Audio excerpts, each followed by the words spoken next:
Boa noite a todos, tudo bem? Hoje vamos dar início aí ao terceiro dia da semana acadêmica de Educação Física da Faculdade Pitágoras. E temos aí um convidado especial, um atleta, né, que grande destaque aí no mercado nacional e internacional, o Vitor Hugo. E eu gostaria de dar boa noite, primeiramente, para a coordenadora Lívia, aos alunos, né, do curso de Educação Física. É um prazer imenso tê-los aqui. E gostaria de dar a palavra para o nosso convidado, Vitor Hugo, que já está online. Lembrando, pessoal, que é uma mesa redonda onde vocês, alunos, poderão fazer pergunta aí para o Vitor Hugo, que já está aí aparecendo para a gente. Pode dar uma palavra aí, Vitor Hugo, se apresente, por gentileza.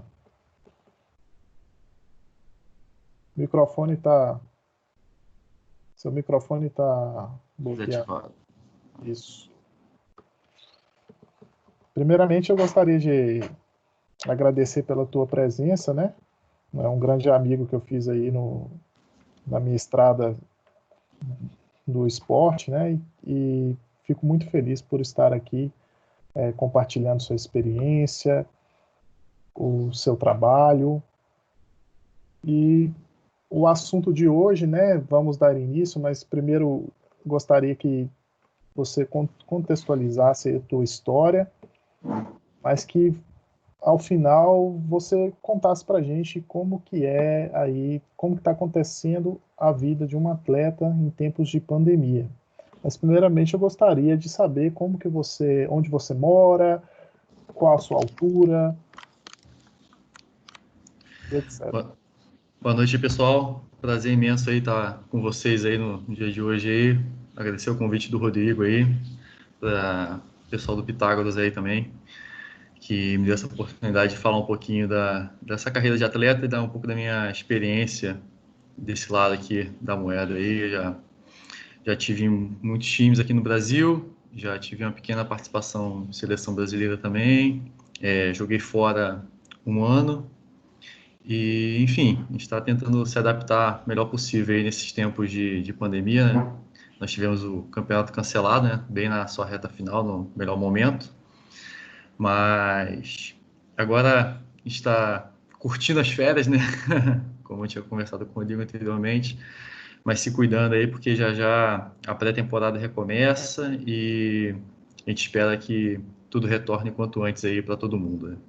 Vitor Hugo, para a gente contextualizar para os alunos que ainda não te conhecem, os participantes, como que você iniciou a sua carreira no voleibol? Então, eu tive uma grande influência da minha família. Meu pai sempre jogou de forma amadora, jogou na Universidade Federal de Viçosa, que ele é formado lá na época. Só que acabou que eu não me interessei pelo voleibol assim de primeira. Eu sou oriundo do atletismo, fiz muito tempo de atletismo, fazia salto em altura, salto de distância, corria 400 metros, a gente fazia de tudo na época, né? Eu tinha uns 14 anos. Aí acabou que nesse time da faculdade do colégio na época, né? Eles precisavam de gente para completar o time de vôlei. Eu era um cara alto, eu tinha um pouco de fundamento e acabei ingressando aí. E é claro que meu pai ficou muito feliz com isso e me deu um maior apoio. A partir daí já tive um, já tive um convite para o Fluminense e as coisas foram evoluindo a partir daí. Sim, e como que é essa vida de atleta profissional? Como que é a sua rotina no dia a dia quando você está trabalhando? Então, a rotina é de bastante disciplina, assim, eu diria. A gente tem que se cuidar bastante do corpo, assim, principalmente, para não cair nas armadilhas aí, porque tem muitas armadilhas, porque a gente viaja muito, conhece muita gente e acaba ficando muito popular nos lugares que a gente frequenta, né? E acaba sendo uma armadilha para a gente perder o foco. Mas a gente tem que se cuidar, principalmente fisicamente, é o que eu penso, né?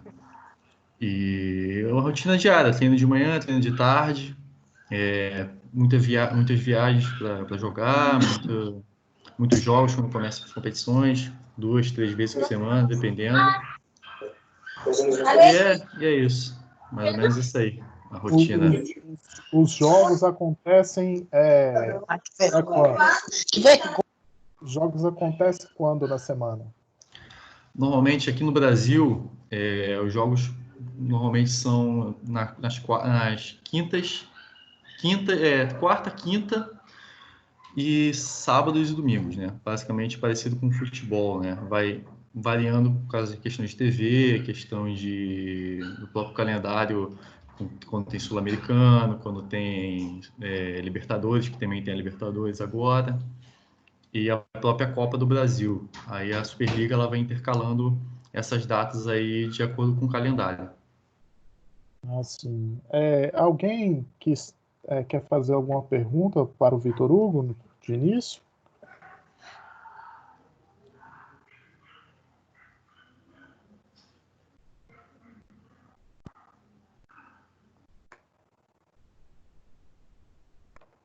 Alguém quer fazer alguma pergunta? Eu tenho várias aqui, viu? Rubens, pode falar? Ô, Vitor Hugo, bom dia, Rubens. Boa noite, Rubens. Tem quanto tempo que você está nessa atividade? Falou? Profissionalmente, eu já tenho uns 10 anos, mas jogando vôlei desde os 14, já tenho uns 13, 14 anos aí, mais ou menos, que eu estou praticando.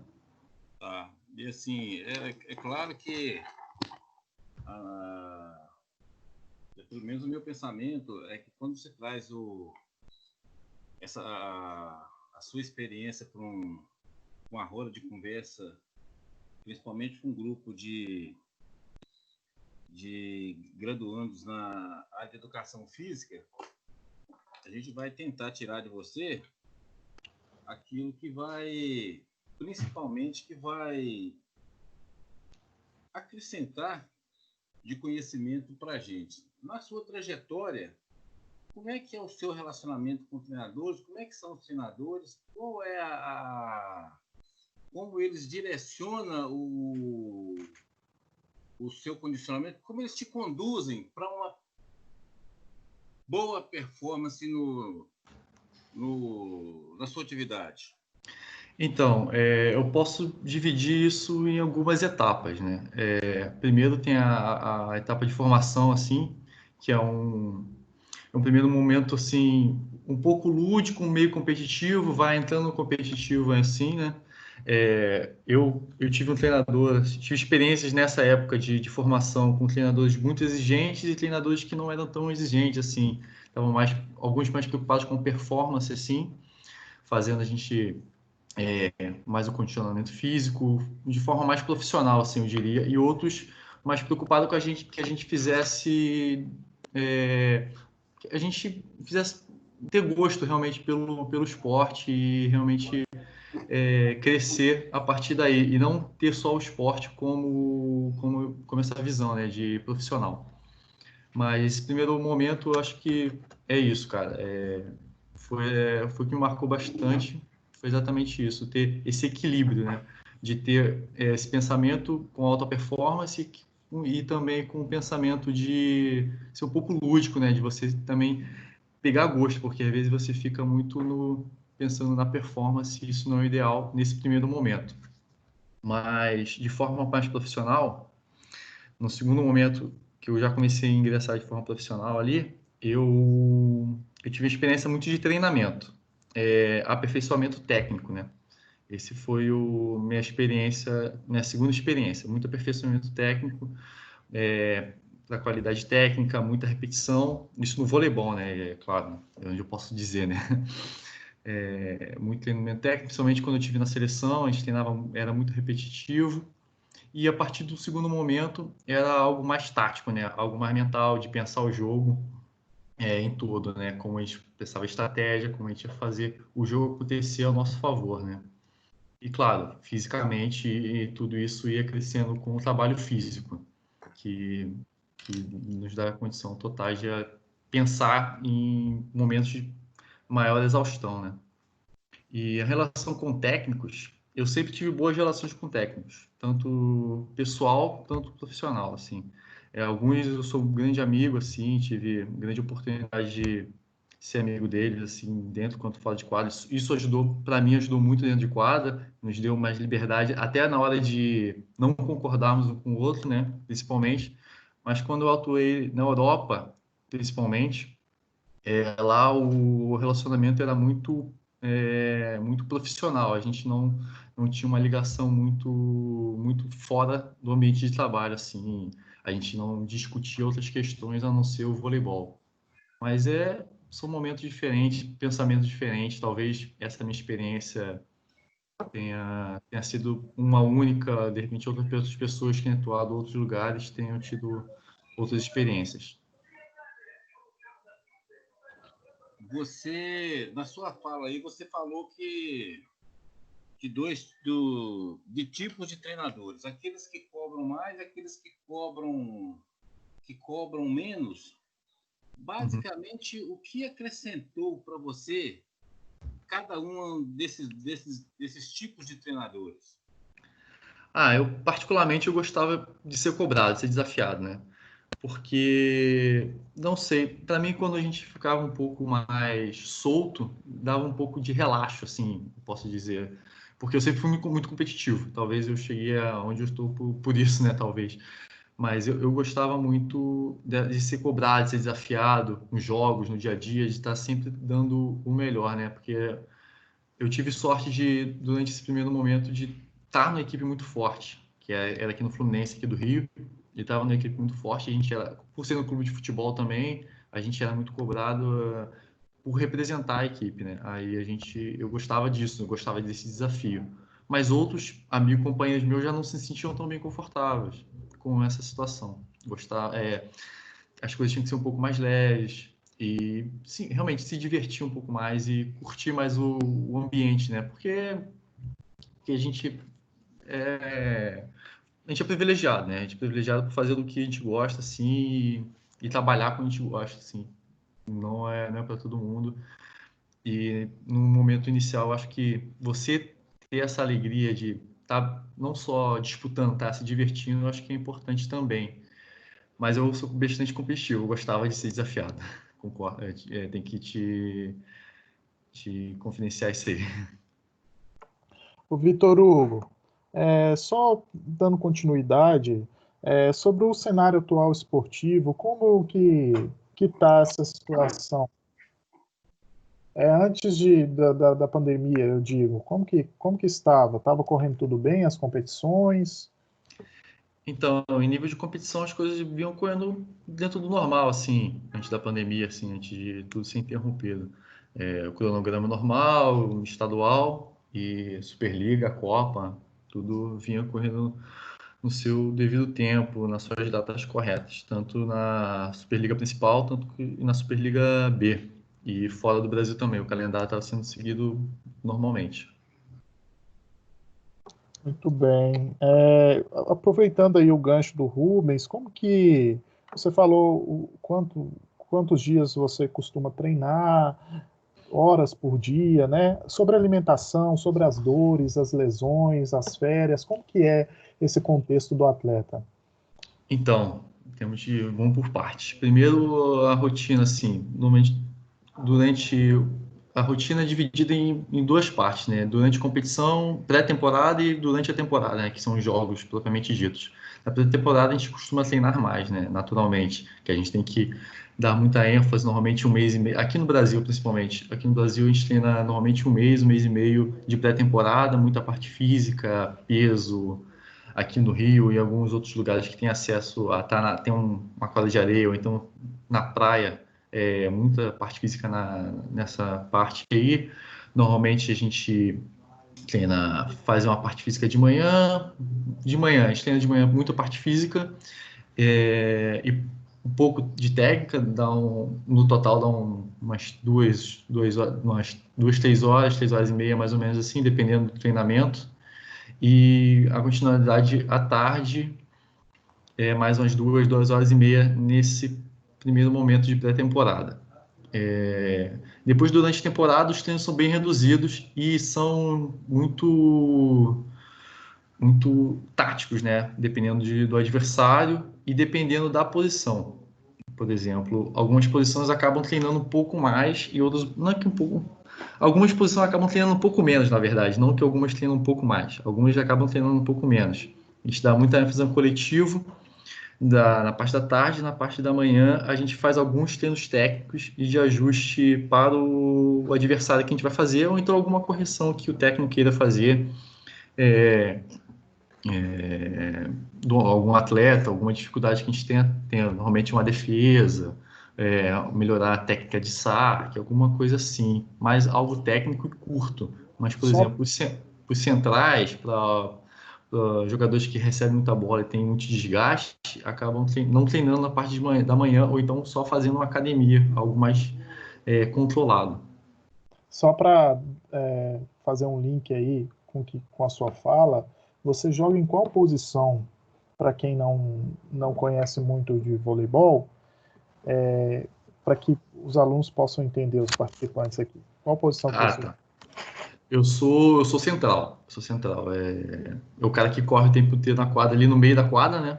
E quando eu só saco, e depois o saque entra o líbero no meu lugar normalmente para poder fazer a recepção, que é a característica dele. Eu não tenho forte de ter uma recepção muito boa, nem defender muito bem. Eu sou bom no bloqueio e no ataque, e no saque. Muito bem. A Jaqueline fez aí levantou a mãozinha aqui, ela quer fazer alguma pergunta. Por Fala aí. favor. Primeiramente, boa noite. Boa noite. Vitor Hugo, eu gostaria de saber o seguinte: a sua relação com os admiradores, com os fãs, antes e após, durante a pandemia, como tem sido isso aí para você? Antes da pandemia, boa noite. Jaqueline. Primeiramente, Jaqueline, boa noite. Primeiramente, antes da pandemia, a relação. Eu jogava em Maringá, né? A cidade pequena, então, cidade universitária, estava muito ligada à universidade, o ginásio cheio.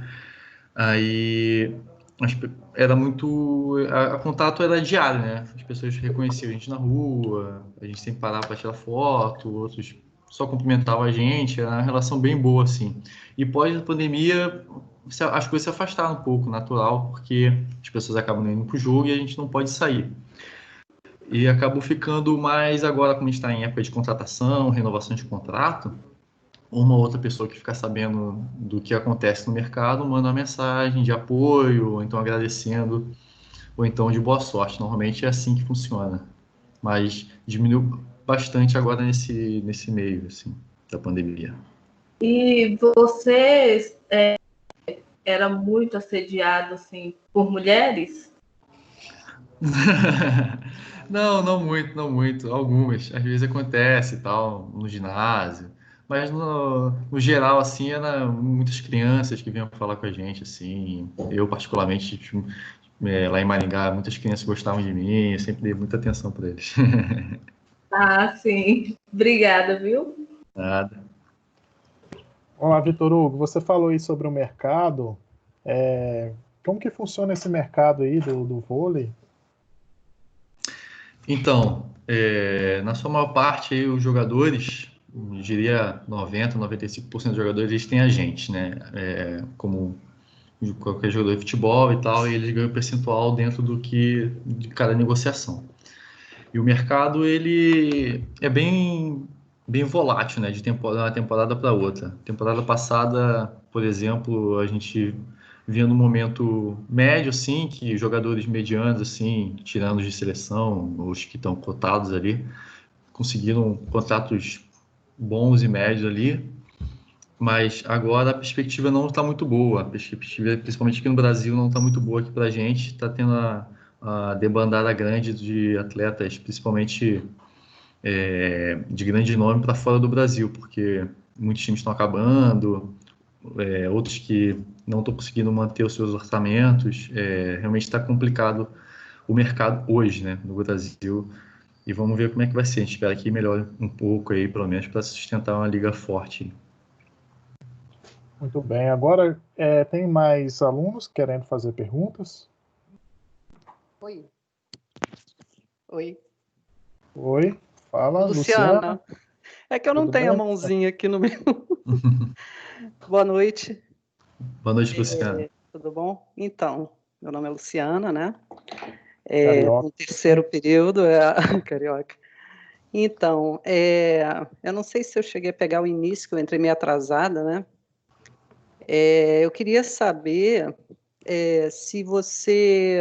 Como é que você dimensiona esse problema da pandemia com os atletas? Aliás, se eles estão tendo essa visão, esse dimensionamento do problema, do real problema, da nossa atual situação, se realmente está acontecendo, como que está funcionando essa quebra, esse ciclo, né, que se quebrou, né, de treinamento, como que está a cabeça dos seus colegas, você tem contato com eles, como é que está a sua cabeça também, a expectativa que vocês tinham, né, de participação, de campeonatos e tudo mais. Como é que tá funcionando isso, assim? Como é que está a sua cabeça, assim? Então, no momento inicial, assim, nós esperávamos que o campeonato tivesse uma pausa e retornasse, né? Uhum. Mas não ocorreu, né? Eu estava jogando em Maringá, eu tive um problema lá e acabei mudando de equipe e indo para Guarulhos jogar a segunda divisão lá. A gente estava com uma expectativa muito alta de jogar os playoffs e de repente tinha grande chance de ser campeão e tal, de subir para a primeira divisão. E o campeonato foi interrompido justamente nos playoffs. Foi um pouco frustrante assim, porque a gente, apesar de eu ter mudado de equipe, eu me ingressei rapidamente e logo incorporei aquele espírito, né? É muito ruim a gente não conseguir terminar o trabalho de todo um ano, né? A gente, mesmo individualmente, tanto coletivamente, a gente ficou bem chateado. Eu fiquei bem chateado particularmente, mas também não foi tão ruim assim, entre aspas, assim eu posso colocar, porque como a gente já estava numa reta final, nós praticamente ganhamos, assim por dizer, mais quase 2 meses de minhas férias, assim, de estar um pouco mais com a família, coisa que a gente não tem a oportunidade. Porque, por exemplo, sou do Rio aqui, só tem um time no Rio, por exemplo, no masculino. Aí a grande maioria dos jogadores jogam fora do estado ou fora do Brasil. Mas foi bem complicado essa parada para todo mundo, porque além de os playoffs é um momento que a gente consegue contratos, é um momento que a gente consegue contratos melhores para a próxima temporada. E a partir do momento que não tem isso, a gente não consegue se firmar tão bem no mercado. Ainda bem que eu já estou um pouco mais tempo no mercado, eu ainda tenho uma certa moral, assim, um certo know-how para poder negociar um pouco melhor, mas muitos garotos ou outros jogadores que estavam aproveitando essa temporada para realmente jogar e mostrar serviço, não tiveram tanta oportunidade nesse final, principalmente para mostrar o seu valor contra os times grandes, para realmente classificar para os playoffs, para almejar algo maior. E agora nós estamos se cuidando aqui, fazendo o melhor que a gente pode, porque daqui a pouco a temporada está começando novamente, pelo menos a pré-temporada em casa, porque não podemos perder, pelo menos fisicamente, porque tecnicamente é inevitável, apesar de já seria um momento que ficaríamos afastados por conta das férias, né? Acabou sendo um momento maior e pode ser que seja um momento maior ainda e a gente fica nessa ansiedade. Eu diria que hoje é um momento mais de ansiedade e incerteza para a grande maioria dos atletas com quem eu converso diariamente. Ok, obrigada. Nada. Mais alguém? Mais alguém?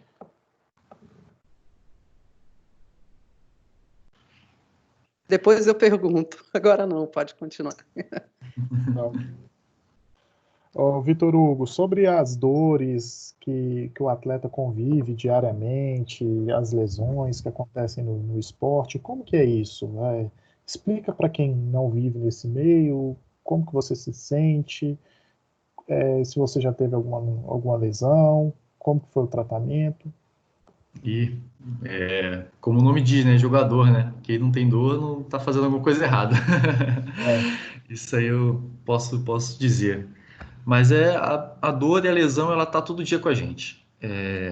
Alguns já têm, ainda não tem nada, ainda bem, tem sorte, mas provavelmente vão ter alguma coisa, porque o estresse é muito grande, a repetição é muito grande.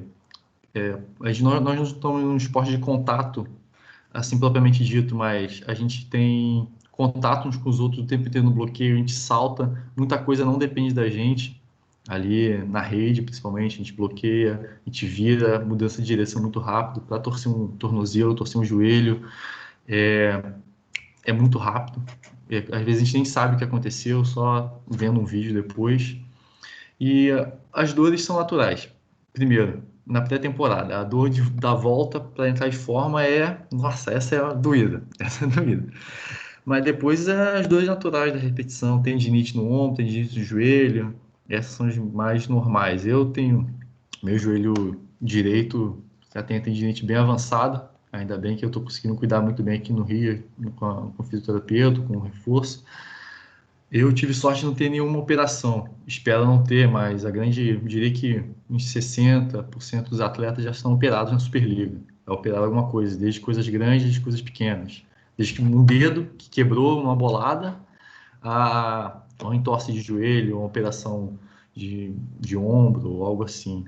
É natural, é o risco que a gente corre todo dia.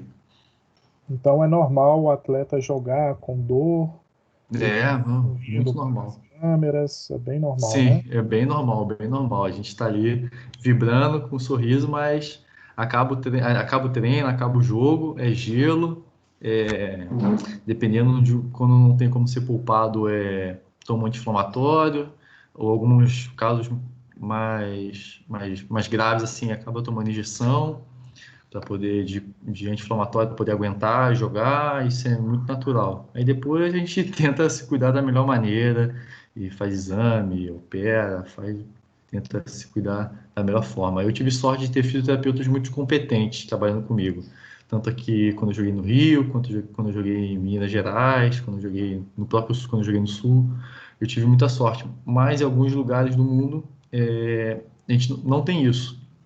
Quando eu joguei na Grécia, por exemplo, nós não tínhamos fisioterapeuta. Qualquer problema que a gente tinha, eles davam uma folga para a gente, davam um alívio, e a gente ia para massagem, que realmente nós não dava muito, e a gente acabava tendo, eu com outros brasileiros lá da região que eu morava, a gente acabou contratando um fisioterapeuta para poder suprir o que a gente sentia. Aqui no Brasil a gente é referência nisso, com os times, né? Em seleção é algo natural. Seleção, todos os times e seleções do mundo trabalham muito bem na parte de fisioterapia. Ah, bacana. Dentro desse contexto, alguém quer fazer alguma pergunta, entender sobre lesões? Depois eu gostaria que você falasse dos times que você passou, Vitor Hugo, em cada fase da sua vida como atleta. Mas antes eu gostaria de perguntar se alguém quer fazer alguma pergunta. Eu acho que eu vou fazer de novo. Faça aí, Lu. Luciano. Por favor. Então, você está falando nesse contexto, né, de lesões. Eu estou pensando, né, na pandemia, o esporte e a pandemia. A gente voltando, né, voltando ao normal, entre aspas, né? Você acha que o atleta ele vai ter um prejuízo físico, né, assim, talvez maior por não estar treinando, né, como ele treinava antes, assim, eu não sei como é que você está treinando, assim, no seu dia a dia mesmo, com certeza você não deve estar fazendo o que você fazia antes, né, eu acho, eu não sei se eu perdi alguma coisa da conversa, então, assim, será que os atletas, eles vão, sei lá, vai acarretar em prejuízo físico mesmo, por eles não estarem tão bem preparados Claro que as coisas não vão começar assim de supetão, né? Mas não vai ter um tempo hábil, né? Por exemplo, as Olimpíadas, né? Vai ter o cancelamento, teve o cancelamento. Então, assim, quando tudo voltar, eu acho que não... Um atleta que já está, vamos dizer, ele estava 100%, ou quase isso, né? Do seu potencial ali. Eu acho que quando retornar, talvez ele não... o rendimento dele caia muito. Eu não sei, é uma impressão minha, né? O que você acha? Não, com certeza. O rendimento cai em todos os sentidos, né? Lesões, né? Físico e tecnicamente. E dependendo como é que a relação da comissão técnica com o atleta e do próprio histórico do atleta e como o atleta se cuida, não nesse período, em qualquer período de pausa de jogos e preparação propriamente dita, isso influencia muito. Você ter mais lesões ou ter uma lesão iminente, algo que ninguém espera. Mas, por exemplo, hoje eu tenho o privilégio, hoje eu consigo treinar na areia, consigo treinar na areia de manhã aqui e consigo fazer um peso em casa à tarde. Eu consigo fazer uma basezinha interessante até, coisa que talvez outros atletas não consigam. Mas, como eu tinha comentado, para a gente do vôlei, a gente já estaria entrando numa reta final de alta física e alta de performance, alta técnica, né? Seria o ápice, né? Isso foi interrompido e, naturalmente, existiria uma queda, que seria a gente entraria de férias, acabaria com os campeonatos. E nesse tempo, até a volta da pré-temporada, até ao retorno aos times, eu particularmente, eu gosto de tirar um tempo para realmente descansar e ter essa folga, não ter contato, descansar meu corpo e cuidar um pouco das lesões e das dores. E depois ir retomando de forma particular para poder chegar numa etapa um pouco mais avançada com o time, que alguns times não têm a preparação física tão forte, não são tão bem alinhados, a parte física com a parte tática, e acaba sobrecarregando alguns atletas, e é onde a gente vê muita lesão muscular, ou então uma tendinite que não era para aparecer, começa a aparecer, principalmente lesão muscular. Nesse período de começo, de volta, a lesão muscular é predominante. Mas agora, para outros esportes que já estavam começando a temporada, tipo, por exemplo, futebol, que estava nos estaduais, ou então outras pessoas que estão se preparando para a Olimpíada, é um corte muito brusco, porque talvez eles estariam entrando no ápice agora, em agosto, e tiveram que retomar, refazer todo um plano, sem calendário, né? Nós ainda estamos dentro do nosso calendário, do voleibol, querendo ou não. Os outros esportes, acho que complicam um pouco mais. Ok. Muito bem. Alguém mais quer fazer alguma pergunta?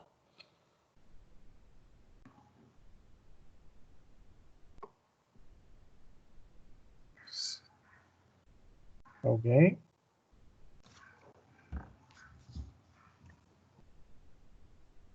Bom, Frederico, levanta. Pode falar, Frederico.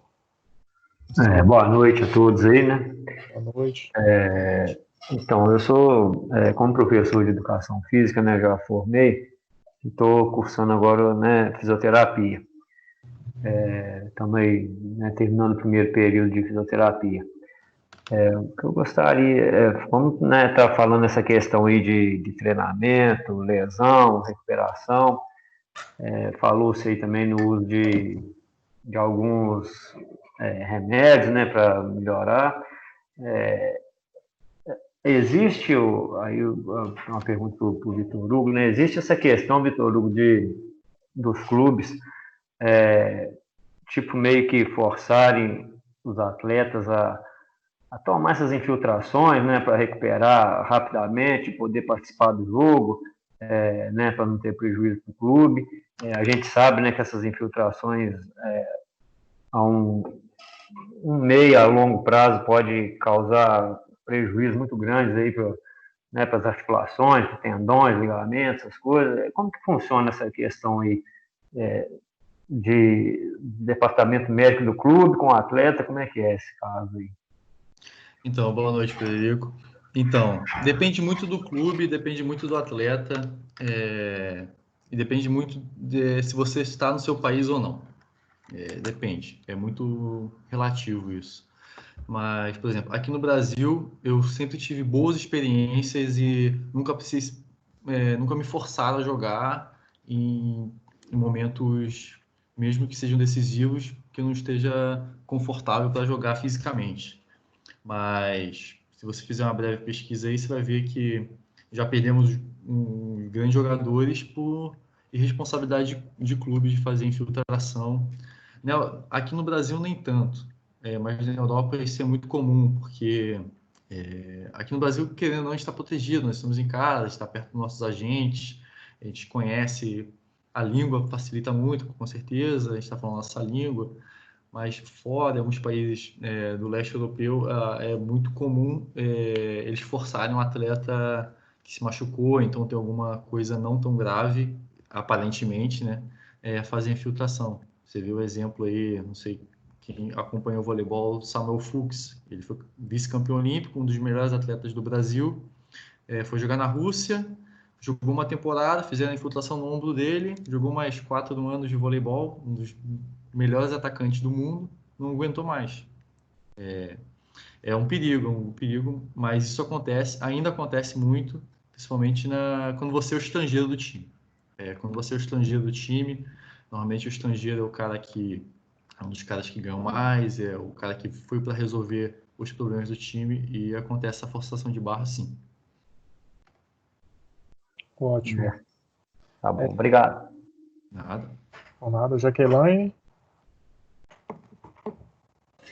Eu de novo.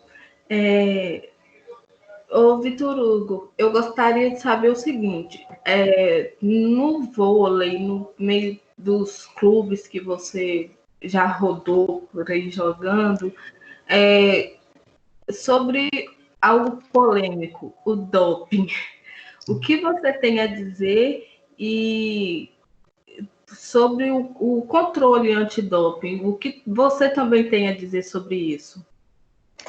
Então, nas temporadas antes da Olimpíada, aqui no Brasil, o doping estava aqui, principalmente nos 2 últimos anos antes da Olimpíada, estava sendo bem, bem rigoroso, né? Eu sou suspeito, porque eu era sempre escolhido.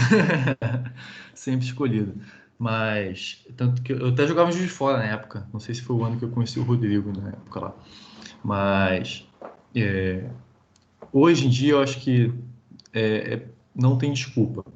Porque informação é o que não falta para toda a comissão técnica, todo o departamento médico e a grande maioria não, principalmente em relação de remédios, né? A grande maioria não toma remédio sem ser os que prescritos pelos técnicos, pela comissão médica dos times, né? E a questão de suplementos, que é o que tem muito problema, porque, por exemplo, aqui no Brasil nós podemos tomar alguns suplementos que têm algumas substâncias, mas se você comprar o mesmo suplemento fora do país, muita gente que vai para os Estados Unidos, eles vêm com algumas substâncias que são ilegais e caem no doping. Eu acho que vai muito da atenção do atleta e de você se cuidar. Eu acho que você tem que se cuidar porque teu corpo é teu meio de trabalho. Você, a partir do momento que você cai no doping, você perde pelo menos um ano, 2 anos aí, tentando recorrer e brigando na justiça para provar que a culpa não foi sua. Quando a culpa não é sua, né?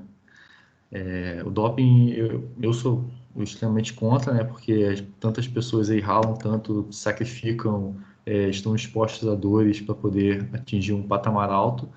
E a covardia, você usar uso de qualquer substância para poder se sobrepor, né? Entendi. Ótimo. Muito obrigada. Nada. O professor Kevin Henrique quer fazer uma pergunta. Boa noite, Vitor Hugo. Gostei muito da sua fala, principalmente da periodização, e você chegou até a relatar um pouco de sobrecarga, mesmo em clubes de alto rendimento. Eu queria que você falasse um pouquinho da sua experiência ainda na formação como atleta, no infanto-juvenil, como adolescente, se você via que tinha essa preocupação em periodização, de como era a montagem de treinos, se respeitava essa parte de técnica, de carga, de treinamento de força, ou se não, se você só teve contato de fato depois do alto rendimento em clubes de Superliga e coisa do tipo? Então, boa noite, primeiramente, Kevin. É o seguinte, na minha primeira formação, nós não era a preparação técnica, a gente fazia de tudo, a gente treinava de tudo. Garoto, até os 14 anos, eu sempre joguei em todas as posições, treinamento técnico de todas as posições. Isso onde eu joguei, no Fluminense, eu tive a base no Fluminense. E eu percebi que isso era um pouco rotineiro aqui no Rio de Janeiro e em outros lugares que a gente já jogou, porque muitos jogadores jogavam na praia também, eu acho que era um pouco meio que referência daqui da gente, cultural, né? E fisicamente, a gente não treinava muito fisicamente. Primeiro, porque tínhamos pouco tempo para treinar, porque todo mundo tinha que... a grande maioria morava longe dos clubes, os poucos clubes que tem de base no Rio, por exemplo, são concentrados na Zona Sul, ou então no centro da cidade do Rio, ou seja, longe da grande maioria da população, né? Está concentrada para a elite, né? Ou seja, a elite está muito sendo beneficiada com isso, e meu time, por exemplo, poucos eram dessa elite, a maioria morava muito longe, e os garotos, a gente tinha que estudar, tinha que ir para a escola, voltar, e gastava mais de 1 hora para estudar, e a gente não tinha uma preparação física ideal. Principalmente por essas questões, mas a gente tentava, eu via que eles tentavam da melhor maneira a incrementar isso junto com a parte técnica, muitas vezes, fazendo coisas mais longas. Questão de academia, isso não existia. Acho que foi existir comigo só a partir quando eu fui fazer uns 17 anos, por aí, quando eu estava já nessa transição para o profissional. Aí que eu fui para a seleção, aí realmente tive um contato com a parte de academia, de peso, uma coisa mais focada e uma coisa, como eu posso dizer aqui, especializada para o voleibol, né? Mais técnica para o voleibol, da questão de parte física. Em relação geral, nesse primeiro momento, não tive uma grande base. Eu tinha uma base física, assim, porque eu sempre brinquei, sempre estive na rua, fazia atletismo, aí naturalmente, acabei ganhando força por conta disso, mas isso fui eu, né? Eu fui um em, sei lá, tinham 30 garotos lá, né? A gente acabava correndo um pouco no campo, às vezes a gente fazia alguma coisa ali na quadra antes do treino com bola, mas era mínimo.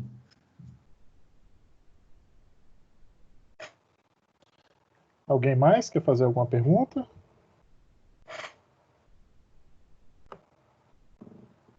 Eu queria fazer uma pergunta, professor.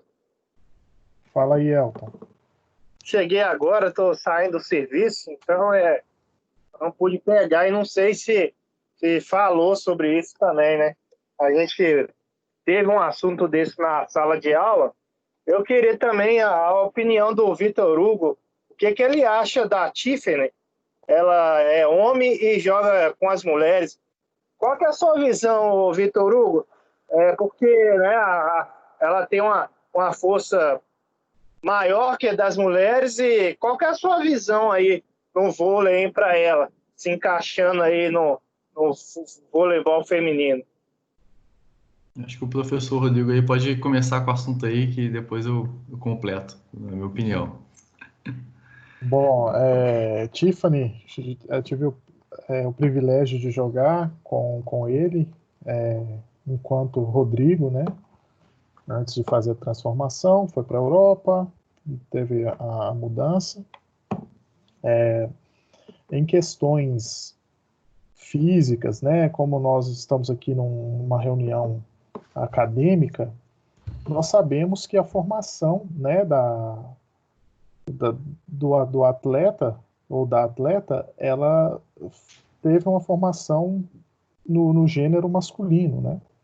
Então, a musculatura estava toda preparada ali para atender a performance masculina.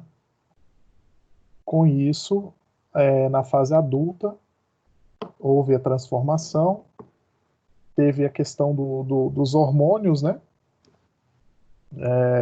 Que eu acho que dá uma brecha, já que visto que libera para fazer a hormonização do sexo masculino para o gênero feminino, então abre uma brecha para os atletas do masculino potencializar a hormonização masculina, que é o doping. Porque se ela, mesmo ela diminuindo o rendimento dela, não deixa de ser um tipo de doping, não é mesmo? Então, isso influenciou nessa questão de leis, né? Então, deram uma brecha para ela fazer a hormonização. Agora, o tipo de hormônio que está sendo inserido a esse corpo... Cadê o carro, papai? Costuma aí, ó. Elton, tá ouvindo? Tô ouvindo, é que eu dei um alô pro meu filho aqui. Tudo bem. Então, Cheguei em casa. o Vitor Hugo entende até mais do que eu sobre o voleibol. Tecnicamente, ela está dando prejuízo, ao meu ver, para o voleibol feminino, que exige muito da técnica, né, mais apurada, porém, fisicamente, tem aí uma vantagem. O que eu posso falar assim é que em relação fisiológica aí, acho que o Rodrigo já deixou tudo bem claro aí, eu penso igual a ele aí, já deixo o registro aí, eu acho que ela tem uma vantagem fisiologicamente, enfim, independente de qualquer decisão. E eu acho que no voleibol ela pode até ser que ela dê algum prejuízo, assim, isso aí eu vi pouco jogando, eu não acompanho muito o feminino, acompanho bem pouco, para ser bem sincero. Mas o pouco que eu vi ela jogando, eu já tive a oportunidade de jogar contra ele, então, o Rodrigo. Eu acho que a maneira que ela joga e se comporta também, ela se comporta da maneira que o homem joga, né? Isso dá para ver claramente. E fisicamente ela se sobressai, né? Com certeza, porque você pega, de maneira geral, poucas meninas atacam tão alto e tão forte que nem ela, né? Você pega aí, você conta numa mão e olha lá, fisicamente sobressai. E a forma de jogar também um pouco. Tecnicamente se equivale aqui e ali, não sou eu que tenho que julgar isso, né? É quem realmente está jogando contra, quem está ali no meio do feminino pode falar melhor. Mas fisicamente a gente consegue perceber que há diferença sim. Aí olhando pelo contexto social, né, de inclusão, que eu acho que é uma visão, né, dos responsáveis por isso, né, eu acho que eles estão olhando mais pelo contexto social para tirar essas trans da rua e ter um espelho ali para mostrar que elas têm espaço na sociedade, né, visto que a maioria normalmente, né, pelo histórico, vão para o lado da prostituição. Então, eu penso que a mensagem seja essa, de inserir esse público aí no mercado de trabalho, até mesmo no mercado de trabalho esportivo. Mas é uma discussão aí muito relativa, né? Tem os pós e os contras. Então, está passando ainda por muitos estudos, né, de vantagens e desvantagens. Ainda nós não temos aí dados fidedignos para poder falar certo, errado, atrapalha ou não. Isso aí tem que ser os pesquisadores que estão envolvidos nessa temática. Bom,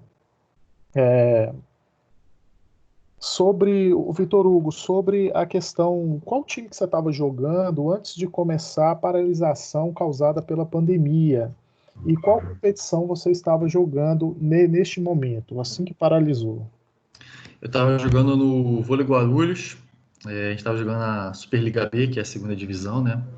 É um time novo, né? Que ele começou basicamente agora em dezembro, outubro, por aí mais ou menos. Eu cheguei no meio da temporada, né? Como eu tinha comentado antes, eu tive um problema em Maringá, resolvi sair de lá e eles me fizeram uma proposta muito boa e eu não tive como negar, né? A gente tinha um time muito forte, tinha tudo para conseguir a classificação, que com com antecipação do cancelamento do campeonato, acabou acontecendo. O Vôlei Guarulhos hoje já está na Superliga A, ponto para disputar a Superliga. E assim que entrou no processo aí de paralisação, os atletas ficaram desamparados, eles receberam salário, continuaram recebendo até o final do contrato. Como que foi isso? Sim. Lá o time, eles pagaram tudo certinho, estão pagando até hoje certinho, vão fazer o último pagamento do último acordo esse mês agora, dentro do contrato, tudo ok, não fizeram nenhum acordo de diminuição, mas houveram alguns times que fizeram alguns acordos porque é natural, né?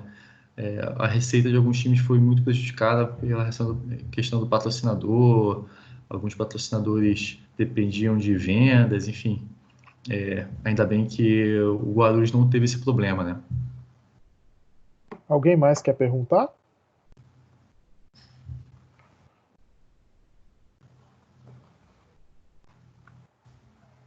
Eu tenho outras perguntas a fazer. A Lohane levantou a mão aqui. Lohane, pode fazer a sua pergunta? É possível uma pessoa que tenha baixa estatura, por exemplo, eu tenho 1,64 m, geralmente os jogadores são mais altos, alguma coisa assim. É possível, no caso, uma pessoa de baixa estatura conseguir jogar o vôlei profissionalmente? Sim. Boa noite, primeiramente, Lohane. Sim, mas o percentual é muito baixo de jogadores baixos. No feminino, a gente até encontra mais pessoas baixas jogando, porque a estatura é menor, fisicamente não exige tanto quanto o masculino. O masculino joga numa velocidade e numa agressividade física de potência muito alta. No feminino é um voleibol mais técnico, tanto que é até um pouco mais atrativo para o público, para entender o jogo. Tem muito mais rally, a potência não é tanta, né? E no feminino, e mesmo no feminino, você consegue jogar de líbero, levantadora. No masculino hoje também. Você vê algumas seleções aí no mundo que com jogadores de 1,70, 1,70 jogando de levantador, alguns jogadores de 1,60 e pouco, 1,70 jogando de líbero. São as posições que você consegue jogar. Nas outras, hoje é impossível. Eu diria, 1,70 no masculino é impossível você jogar jogando de atacante. De levantador já é difícil, mas temos alguns, o próprio Willian, acho que tem 1,70 e pouco. Temos o time da Argentina, por exemplo, a seleção da Argentina tanto no feminino quanto no masculino, tem a tradição de não ter seleções muito altas, mas com uma habilidade muito boa. No próprio Japão temos uns times muito, muito habilidosos. Na Ásia, de forma geral, os times não são altos, mas conseguem ganhar, equilibrar o jogo na habilidade, principalmente no feminino. No masculino, fisicamente, acaba desequilibrando em algum momento. Sim. E o cenário feminino tem mudado, né? A tendência aí é atletas de 1,90 para cima, né? Então, essas atletas baixas, porque no vôlei 1,70 no feminino já é considerado baixo, né? Sim. E tá complicado, né? Selecionar tem que ser um atleta que vai destacar muito na sua função. Vitor Hugo, eu queria fazer uma pergunta. Você conhece algum atleta no cenário aí esportivo, principalmente no voleibol, que foi contaminado aí pelo coronavírus? No vôlei de praia aqui no Rio, eu conheci 2 atletas aqui que foram contaminadas já na quarentena. Eu até conversando com uma delas, a Flávia, ela provavelmente foi contaminada por alguma coisa que ela pegou, uma caixa, alguma coisa que chegou na casa dela, porque, segundo ela, não estava se protegendo bem e tudo mais. Ela ficou praticamente um mês bem mal, assim, e agora que ela está começando a retomar alguma atividade bem de leve e bem gradual, assim. Ela diz que ainda sente um pouco de dificuldade ainda em algumas atividades simples, que antigamente eram simples para ela. Ela sente muita falta de ar, não consegue ter o mesmo desempenho nessas atividades simples ainda. Mas já está, segundo ela já está 100% recuperada. E dentro do vôlei de quadra, o vôlei indoor, você conhece algum atleta? Não, no vôlei de quadra, até agora, pelo menos aqui no Brasil, amigos meus ainda não tiveram nenhum caso, não. Fora do país, nós ficamos sabendo de alguns casos aí, isolados, mas no vôlei em geral, tiveram pouquíssimos casos, assim. Sim. Tem Jaqueline, quer perguntar de novo?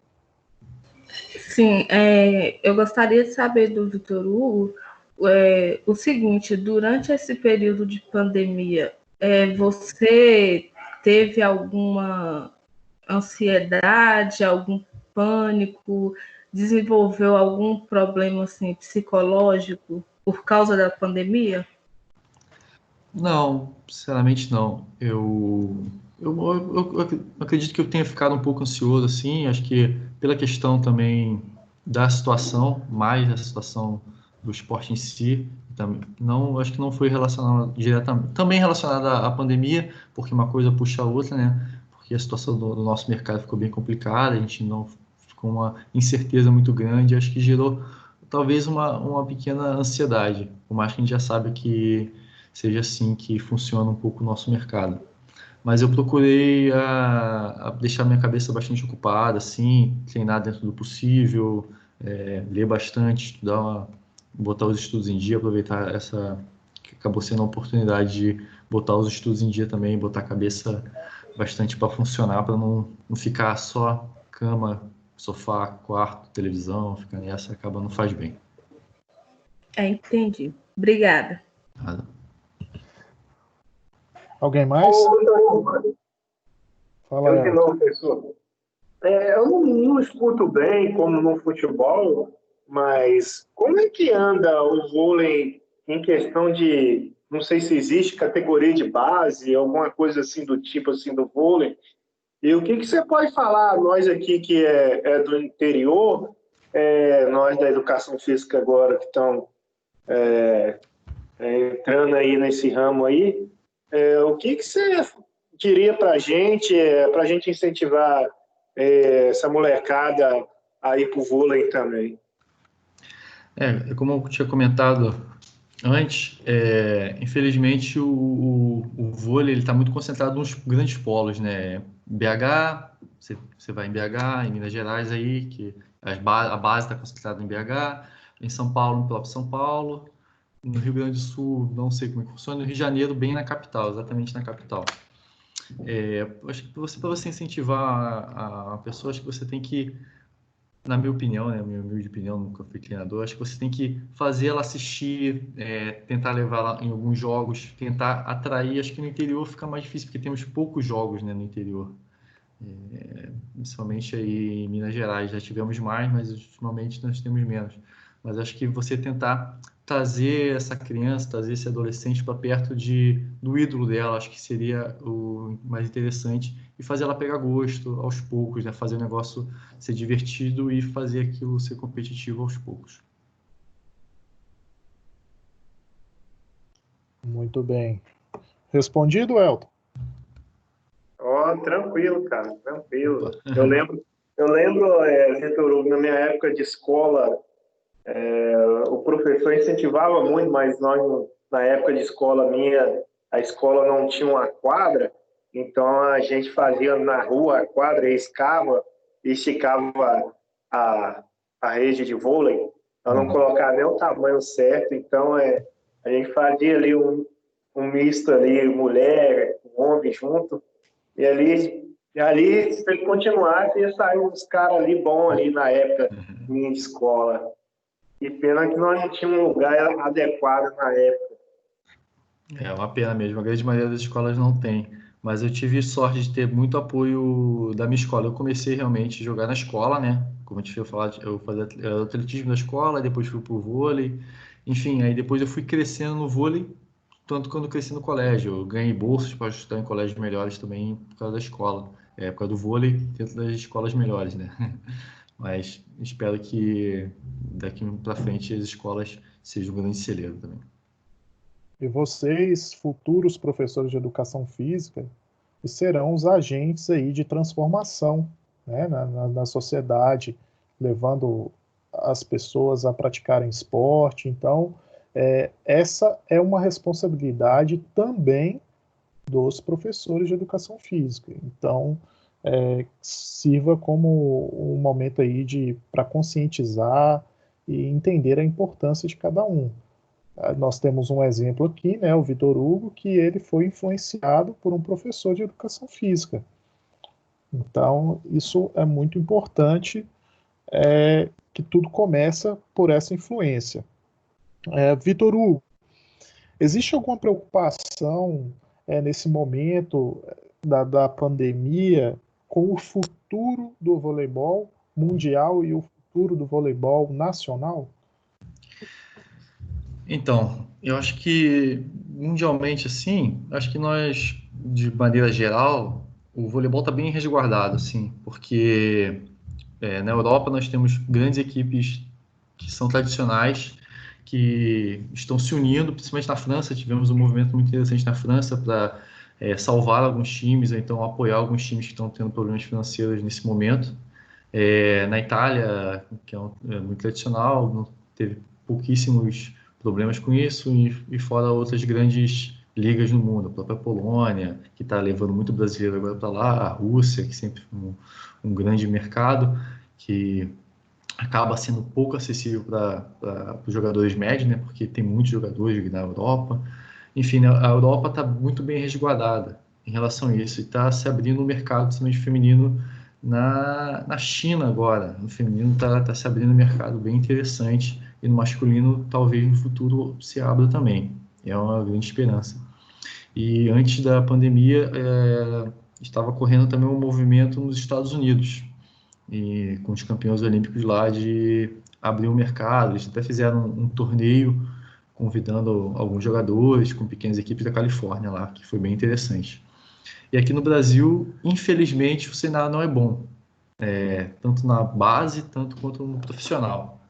A base, pelo que eu vejo, a base depende muito dos times profissionais, que muitas vezes, tirando os times tradicionais, que são o SESI, o SADA, o Minas, principalmente o Minas, aqui no Rio, os 3, 4 grandes clubes de futebol que tem o voleibol, mas de forma amadora apenas, que estão sempre revelando garotos. No Rio Grande também temos alguns pequenos polos ainda existentes para revelação, mas no profissional a situação está bem complicada, porque depende de grandes investimentos e depende também um pouco do apoio da confederação, e infelizmente a situação não está muito favorável para se investir no esporte. Está difícil investir em qualquer coisa, no esporte principalmente. Então entende-se que o esporte ele é muito dependente de políticas públicas, de patrocínio, e Sim. que se não tem isso, não consegue se fazer esporte no Brasil, né? Exatamente isso. A gente fica muito refém, às vezes a prefeitura, às vezes não diretamente com o dinheiro, mas às vezes a prefeitura ela cede um espaço, um ginásio, então algum lugar para alguns times trazerem os garotos de fora para poder começar um serviço de base, enfim. Depende muito de um conjunto de ações, né? Tanto particular quanto público. Bacana. Pessoal, alguém quer fazer alguma pergunta a mais sobre o contexto da pandemia?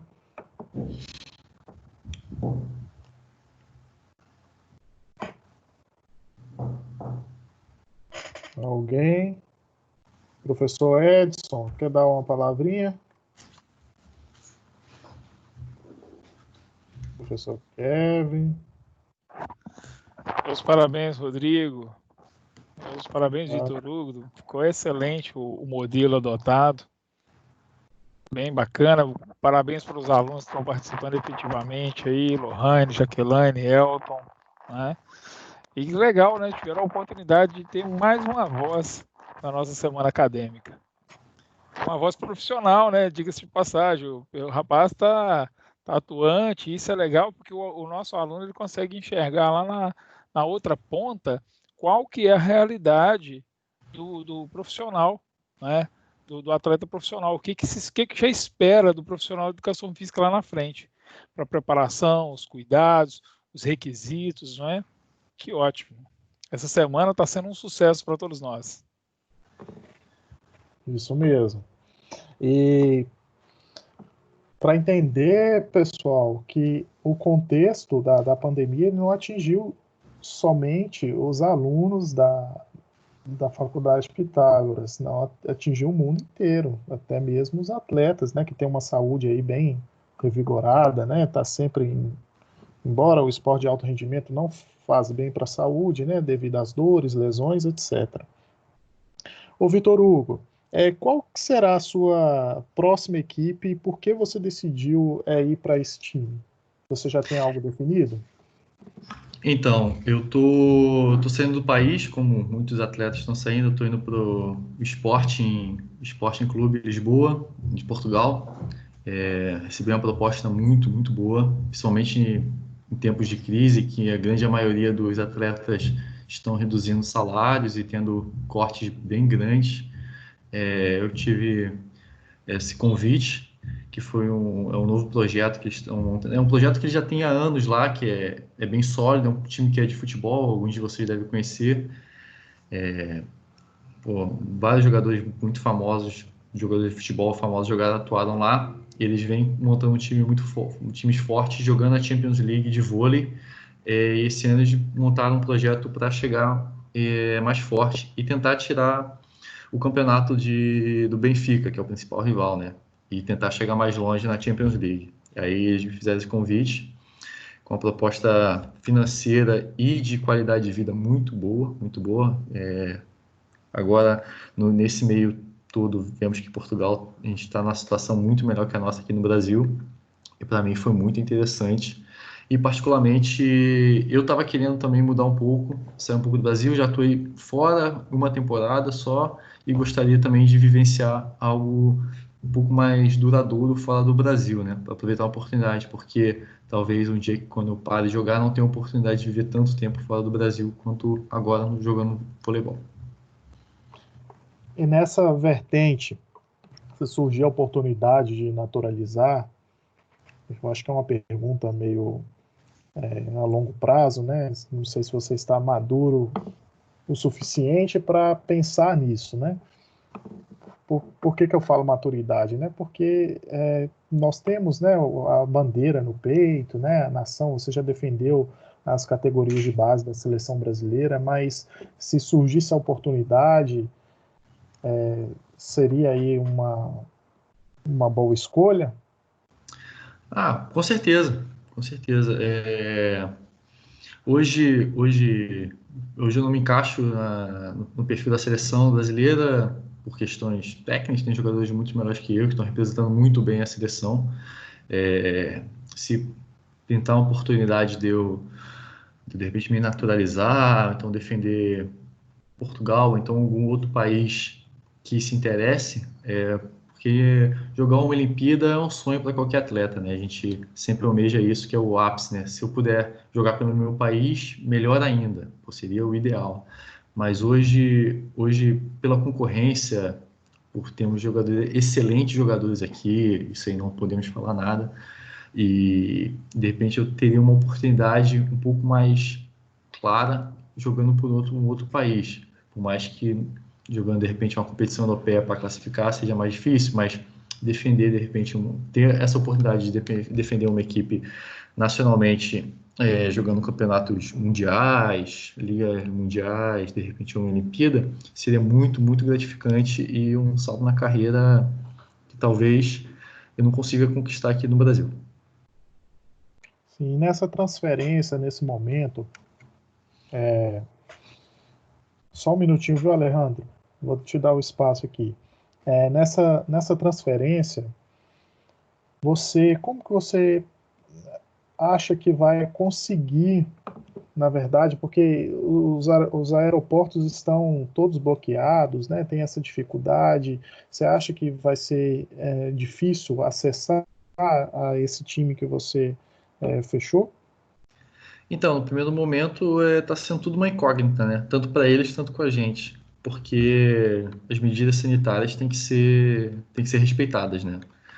E por mais que as coisas já estejam flexibilizando por lá agora, as coisas estão bem melhores, aqui no Brasil nós não estamos nesse ponto. E estão restringindo, aparentemente, bastante cidadãos que não são europeus, primeiramente, e pessoas que estão vindo de países de risco, né? Então, a princípio, nós estamos todos em espera, né? Aguardando qual vão ser os próximos passos, enfim, para poder ter essa apresentação lá em Portugal. Bacana. Alejandro, quer fazer alguma pergunta? Queria perguntar para o Victor qual é o título mais importante que você já ganhou, que você almeja ainda ganhar, e qual é a coisa mais difícil que você está tendo que se adaptar por causa da quarentena? Então, eu fui campeão sul-americano juvenil, tive um vice-campeonato na Grécia da Copa, que foi muito importante, e tive 2 segundas divisões aqui no Brasil. Agora com Guarulhos, que a gente foi declarado campeão, e antes com o Sesc do Rio, que a gente garantiu acesso no primeiro ano do Sesc. Eu estava nesse primeiro ano e nós fomos campeões, e para mim foram os títulos mais importantes, assim, e eu acho que deram uma virada na minha carreira, mesmo sendo times de segunda divisão, que às vezes muitas pessoas falam que dão menos importância, mas para mim foi muito gratificante e fizeram total diferença na minha carreira. E a principal dificuldade para mim agora está sendo, como atleta, manter uma rotina de treinamento que eu gosto de fazer nas férias, assim, de repente pegar uma academia, me cuidar com o fisioterapeuta com uma frequência um pouco maior, e de forma particular, social, assim, de estar com a grande maioria da minha família, que eu passo a maior parte longe, né? Durante todo o ano está sendo mais complicado, né? Mas, no geral, eu tenho conseguido me adaptar de certa forma até muito bem. Só mais uma pergunta. E em comparação, você já jogou em bastante times lá fora, em comparação ao treinamento brasileiro com os de lá, são pau a pau ou a gente ainda está muito atrás nisso? Não, muito atrás não. Eu diria que a gente está muito na frente. A gente está muito na frente.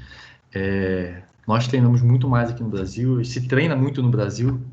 No Brasil a gente treina mais quantidade, a gente treina muito de manhã, muito à tarde, longos períodos. Fisicamente, a gente trabalha muito bem fisicamente.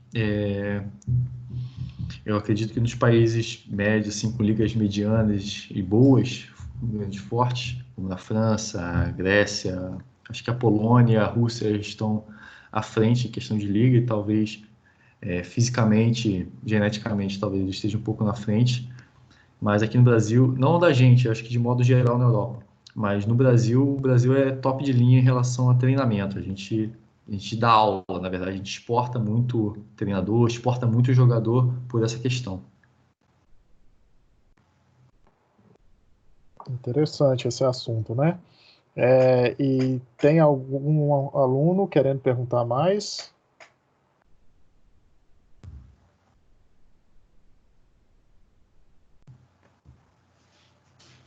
Pessoal da disciplina de voleibol aí, tá caladinho.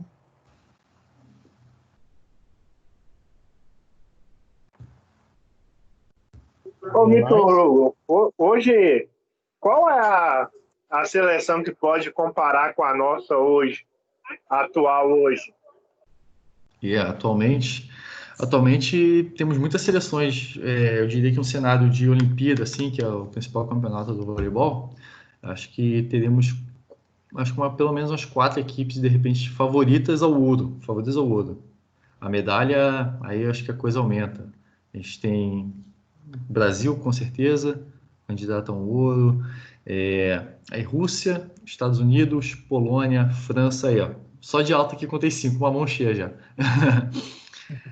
Aí, temos outras seleções que sempre estão chegando bem forte. O Irã sempre chega forte, por mais que seja muito instável de geração. A Holanda sempre chega forte, a Alemanha sempre chega forte.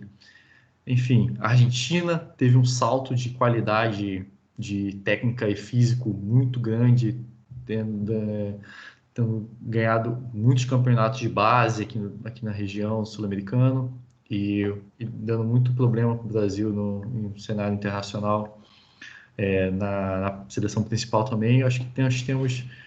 É muito difícil, é muito disputado nível de seleção, acho que são muito equivalentes, né? Depende muito do momento, de repente temos um jogador que está num momento maior. Sem falar Cuba, né? Que cada ano é uma surpresa. Parece que agora os jogadores que jogam fora, atuam fora do país, vão poder atuar pela seleção cubana, e isso vai dar uma mudança de cenário também muito grande. Enfim, nós temos muitas seleções fortes que podem por uma Olimpíada e de repente não passar de fase, e tanto que podem ser campeões olímpicos. Muito bem, alguém mais? Hoje a gente tem um jogador, hoje a seleção tem um jogador naturalizado que é de Cuba, correto? É isso? Isso mesmo, temos o Léo. Léo.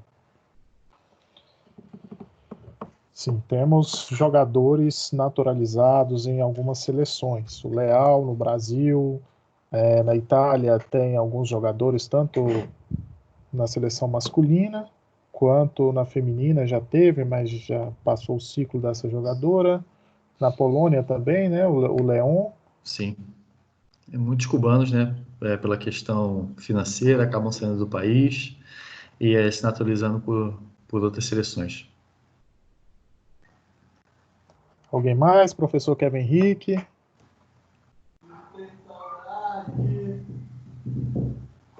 Oi.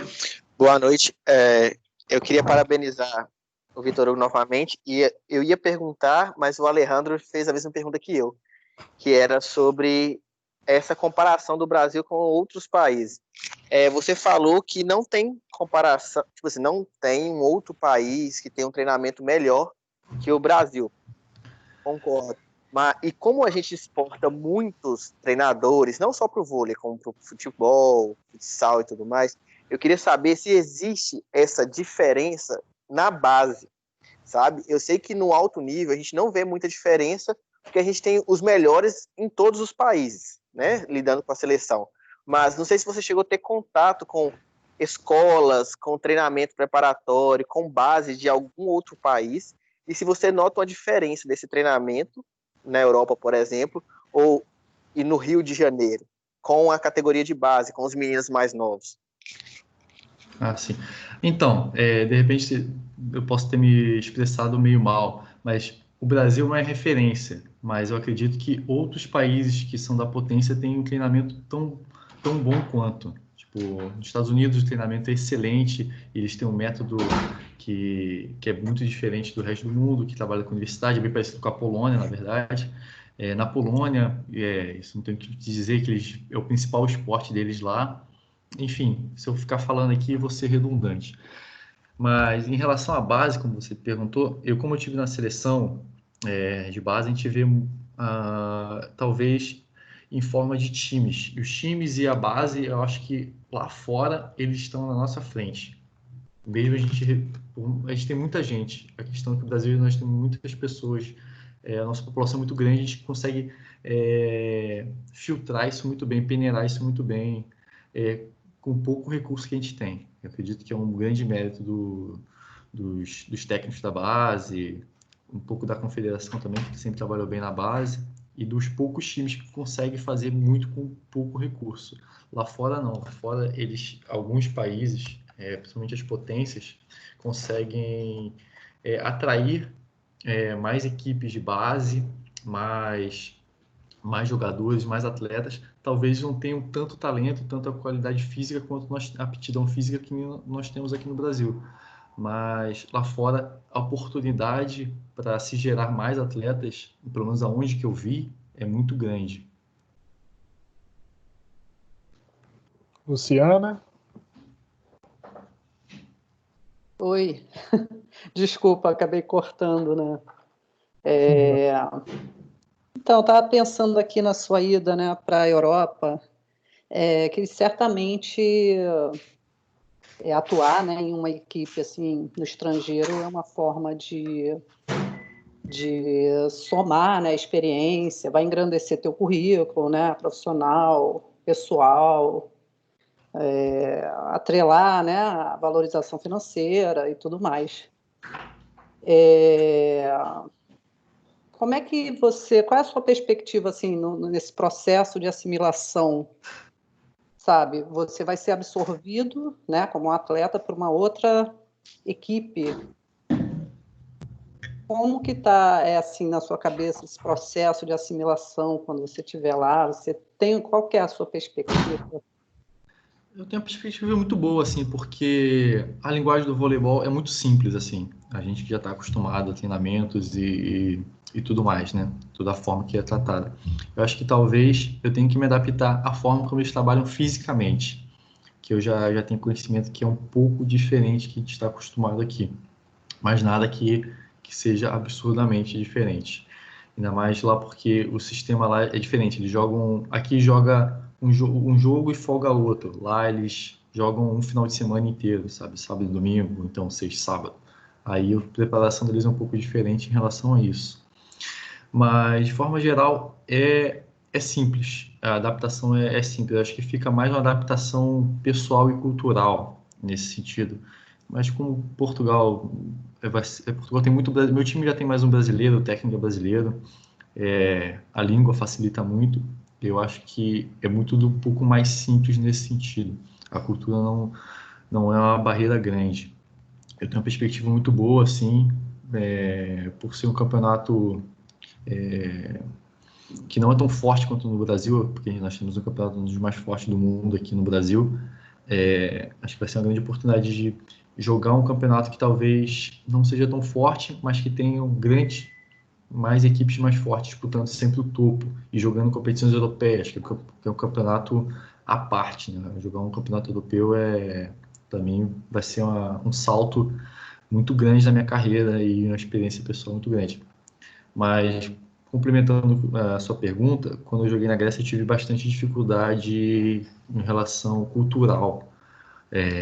Não pelas pessoas, assim, pelo modo deles treinarem e viverem o dia a dia lá. Lá era um pouco mais relaxado, assim, acabava eu tendo muito mais tempo e não treinava tanto. Para me adaptar a isso e me manter fisicamente da forma que eu gosto, eu tive um pouco de dificuldade, principalmente no primeiro mês. E também a língua era muito difícil, eu morava na cidade pequena, dificuldade, as pessoas não falavam muito bem inglês, aí eu tive um pouco de dificuldade com isso. Meu inglês também não é dos melhores. Aí, enfim, acabava ficando um pouco mais fechado.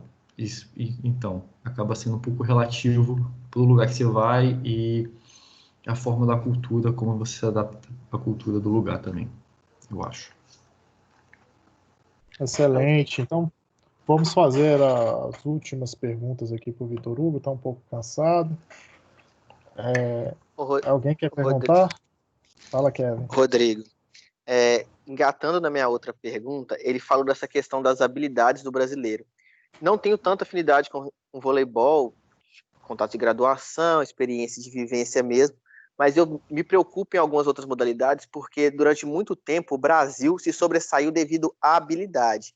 Por a gente ter uma população favorecida, uma grande amostra, as pessoas fisicamente mais bem preparadas para algumas modalidades, eu queria saber se no vôlei vocês também começam a ter essas preocupações, uma vez que os outros países estão se preparando muito bem tecnicamente, treinos, em tecnologias, e talvez essa habilidade, né, esse jeitinho brasileiro, não seja tão compensatório, né? Não sobressaia sobre essas técnicas. Se vocês também têm essa preocupação, se no voleibol já começa a pensar outras táticas, métodos, ou começam a inovar em tecnologias para poder melhorar ainda mais a seleção brasileira. Eu acredito que sim. Eu acho que no período que a gente foi muito dominante, pelo menos com a relação à seleção, depois de 2003 até a segunda Olimpíada ali, 2008 ali, na outra Olimpíada que fomos vice-campeões, acho que a gente sobressaiu muito porque a gente encontrou a maneira de adaptar, fazer o que a gente não tinha de tão bom fisicamente a se tornar a nosso favor. A gente acabou sendo muito mais rápido que todos. Nós somos quase muito mais rápidos que a grande maioria dos times ainda, mas se equivale muito hoje. Todo mundo começou a copiar esse modelo e hoje o mundo inteiro joga assim. Tanto que a gente vê 6, 7 equipes disputando o título mundial. E em relação aos clubes, a tendência é igual. E a gente, aqui no Brasil, a gente tenta reinventar algumas coisas, mas como viemos passando alguns 2, 3 anos de problemas financeiros com a base, com a formação, isso está sendo um pouco limitado, algumas coisas. E a gente também absorveu muita coisa de fora que talvez não tenha, ao meu ver, né, não tenham facilitado essa nossa criatividade. A gente ficou um pouco preso a isso, sabe? Algumas coisas eu acho que ajudou muito a gente melhorar. Acho que taticamente nós melhoramos muito, jogamos taticamente, nós somos muito mais obedientes taticamente, coisa que a gente não era, de repente, alguns anos atrás. Mas perdemos um pouco dessa invenção. Tanto que muitas coisas novas nós estamos trazendo de algumas invenções que estão sendo feitas por estrangeiros, coisa que a gente fazia há alguns anos, está absorvendo, né?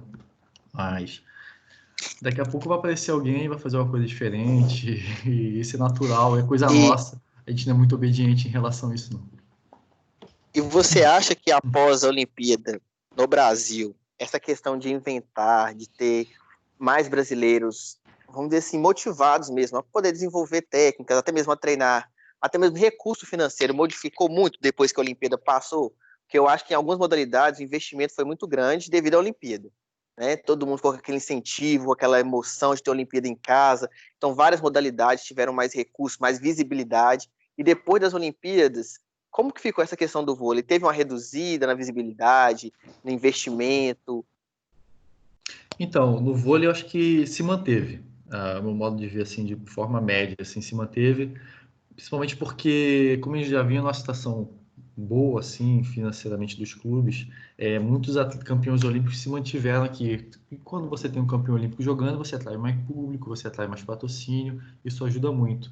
Mas, de modo geral, ele se manteve e caiu, de maneira geral. Nós tivemos um crescimento da principal liga, ela se manteve com a sua estabilidade financeira interessante, mas a gente teve um crescimento da segunda divisão. Isso ajudou muito a gente colocar atletas novos para jogar uma competição forte de primeiro escalão e aproveitar mais jogadores dentro do Brasil, jogadores que não teriam espaço no Brasil numa Superliga, tiveram espaço dentro do Brasil jogando uma segunda divisão, que se tornou um pouco mais forte. Tanto que hoje nós temos sempre 3 times fortes com investimentos interessantes na segunda divisão, investimentos de primeira divisão. Mas agora, nos últimos 2 anos, eu acho que deu uma queda em relação financeiramente e isso acarreta uma coisa atrás da outra, base, profissionais, enfim. Ótimo. Alguém mais? A última pergunta? Eu queria fazer mais uma pergunta.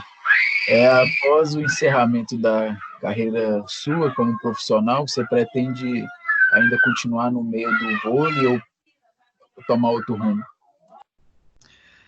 Então, Alessandro, Alejandro, então, eu até tinha conversado com o Rodrigo um dia desse aí, eu realmente ainda não sei. Hoje eu estou cursando administração, eu faço administração, estou terminando o curso de gestão e estou terminando mais um curso de investimentos agora, aproveitando a pandemia, né? Aproveitando para dar uma estudada, aproveitar botar essas coisas em dia. Mas eu realmente não tenho certeza se vou querer continuar no vôlei. Talvez eu fique um tempo longe disso aí, dar uma refrescada, olhar outros horizontes. Não tenho um plano bem definido ainda, mas acredito que daqui uns 2 anos já tenha algo certo em mente. Então, de repente, talvez voltar do meio de alguma outra forma, uma forma de gestão, porque ficar na beira da quadra e meu coração não vai aguentar, não. Pessoal, o Vitor Hugo, primeiramente gostaria de agradecer aí pela sua presença, né, que sua presença ilustre aqui para a gente, acrescentou muito nas nossas opiniões, na formação dos nossos alunos, o seu olhar, né? Você está dentro de uma caixa, né? Que é o contexto do atleta, dentro desse contexto que nós estamos passando, e nós estamos dentro da caixa da pandemia, né? Da quarentena, mas fora do contexto aí do esporte de alto desempenho. Então, o seu esclarecimento foi muito relevante. Nós entendemos aí que o atleta ele está passando, né, por situações também delicadas, assim como nós, dentro do nosso contexto, estamos também passando por situações delicadas que precisamos readaptar a esse momento, se reinventar, né? Então, fico muito feliz pela sua participação. As portas estão sempre abertas quando você quiser dar uma palavra aqui para a gente. Agradeço muito a sua presença. E agradeço também muito a presença de todos os professores aqui. A professora Lívia teve que sair um pouquinho mais cedo, que ela teve que ir para a semana acadêmica da enfermagem. Então, ela teve que dar uma saída antes. E agradeço a presença dos alunos também, que é fundamental, e dos nossos convidados, Luciana, Frederico. Frederico é não sei se o Frederico é da Educação Física, formado em Educação Física, mas da Fisioterapia. Isso, exatamente. Agradeço a presença de vocês, muito obrigado, desejamos aí uma boa sorte, desejamos saúde, né, em primeiro lugar, né, nesse momento tão delicado, que você seja aí preservado desse contexto e que você tenha muito sucesso na sua carreira. Acredito que você na verdade, eu já testifico, né, que você já é um cara de sucesso, por isso que eu te convidei para estar aqui dando uma palavra, tanto em questão de postura, quanto de exemplo, quanto como atleta, que eu sempre admirei. Fico muito feliz por isso. Obrigado.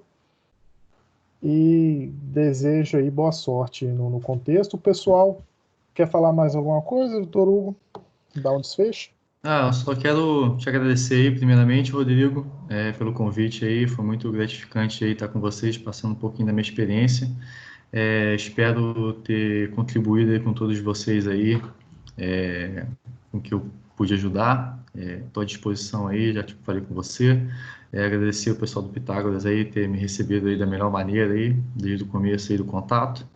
E desejo boa sorte aí para vocês nesse contexto aí, que realmente não está sendo coisa simples para todo mundo, mas que vai passar e boas oportunidades aparecerão.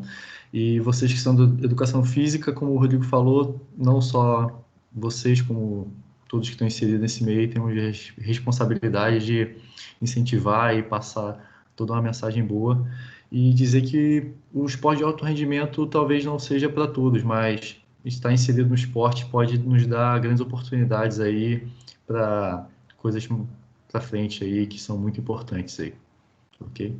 Muito obrigado a todos e boa noite, boa sorte. Valeu, Rodrigo. Valeu, Vitor Hugo. Pessoal, só para completar aqui, amanhã, então, teremos aí a palestra com a professora Ana Angélica, né, que o tema é Bem-vindo à Vida.